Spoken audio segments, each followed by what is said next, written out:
So, you are getting started using Quiltler 2. This is a quick tutorial on creating a quilt playground. A playground can be a single design or multiple designs. If you have an idea what dimensions you want your quilt to be, you can input those to build a playground of the exact size. If you're more interested in letting your creative mind flow, you can create a large playground and compare multiple designs on a single playground. To get started using Quiltler playgrounds, first, tap the plus button in the top right corner. Give it a name. This could be any name to help you identify what designs you are using in the playground. Give it a size. The size of the blocks can mean inches or it can mean any other sizing you want. Since this isn't to scale and you can zoom in and zoom out, the size has less to do with exact sizing and more to do with your own preferences.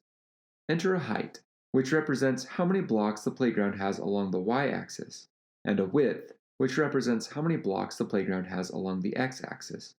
Here's the playground. If you would like to watch another tutorial on the many design features included in the playground, go ahead and hit the help button. Thanks for watching.